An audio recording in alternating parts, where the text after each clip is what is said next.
Ahoy mateys, and welcome back to Screamingpirate EDC. Today we're doing a little bit different of a video. I'm going to be doing another part of reviewer honesty and Blade Show Texas prep. So without any further ado, let's go ahead and get into it.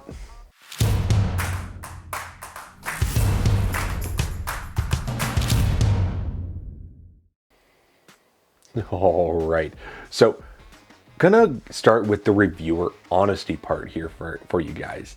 Wanted to let you guys know that I have not been posting a lot of videos, or a lot less recently, partly because I've not been feeling too hot, guys. Got some kind of bug, been coughing up a storm, but also feeling a little bit of the burnout. I know that Birdshot talked about this, but I wanted to talk to you guys about it as well. Yeah, sometimes it's hard coming out with the video ideas. They were posting a lot more than I am, but I do a lot of shorts. I know you guys know that.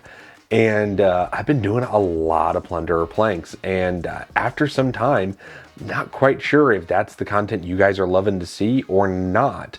So if you guys have any feedback about other types of videos you would like to see, or, you know, do you want to see more Plunderer planks? Do you want to see more knives? Do you want to see more budget knives? Go ahead, comment down below. I read all the comments and I would love to hear some feedback from you guys. Now, as far as on the health front, I am feeling better. You might be able to hear in my voice. Still got a little bit of a crackle in there, but definitely feeling better before Blade Show Texas. So on that note, let's go and talk about Blade Show Texas prep.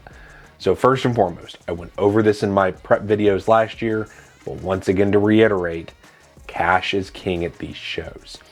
You might be able to do like a Venmo, and a lot of makers moving away from PayPal. You might be able to do PayPal, but the service in these convention centers is not always great, and you might be taking your time just to get that payment through.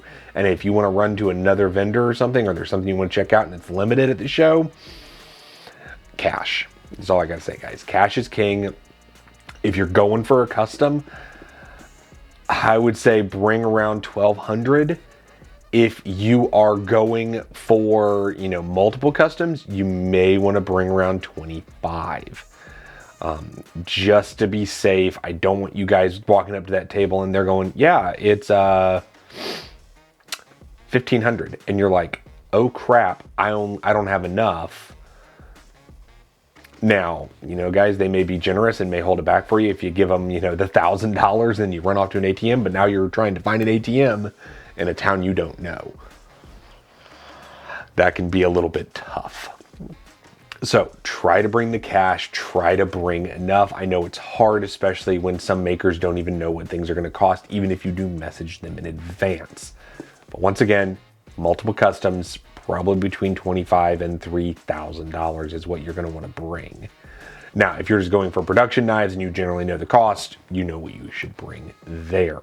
But even with production knives, cash is king at these shows. As far as what time to show up, if you are going for a first come first serve custom, I know like Jared Oster is doing a few this year, which is very exciting. Last year I showed up in line around, I think it was like 4:35 a.m. and I was still like 15 people back. By the time I got inside, a few people snuck ahead and I was around 25 people, 30 people back. So keep that in mind. If you want a first come first serve and you know which one you want, you may want to get in line around, I would say 2 or 3 a.m. is going to be what I would suggest. I know that's really early. I know you'd be standing in line for like 7 hours. Well, I did the same, guys. I did the same. So just a heads up. Now, at the same time, I know a lot of makers are doing lottos only and they're not doing a first come first serve. So you may want to reach out. You may want to ask. Finally, guys, what else am I doing for prep? Well, if you are flying like I am, get yourself a TSA approved lock. This is the one I got. Nice little thin cable lock. The reason I got a cable lock is because what I use it on for my knives. So when I travel, I use vault cases pretty much exclusively because I know that there's going to be, you know, that semi-hard cover. So I have the knife nuts one here. I have talked about this one in the past. Okay. And then I have the smaller Velcro one. So more than likely in the evenings, I'm going to have the majority of my knives in the large one. But if I'm just on the showroom floor, I mean, the smaller one can hold about 4 pocket knives plus whatever is on my person once I am in Texas. But while I'm traveling, everything will be in these two and will be in my check bag. Okay, so there's nothing going through TSA.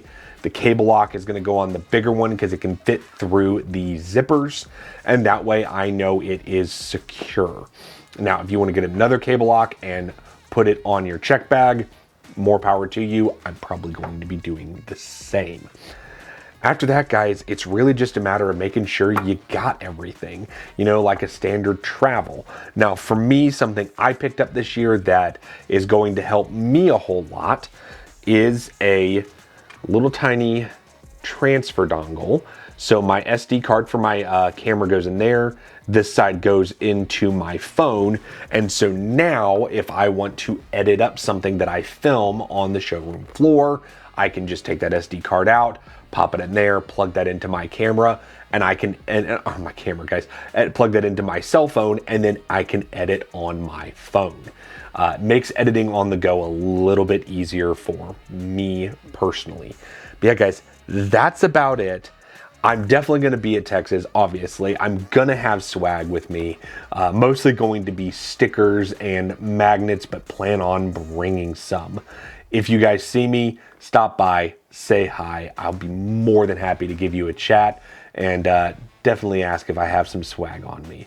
Well, guys, that's all I have for today. If you guys have any questions about the show or you have any ideas for videos, shout out down below.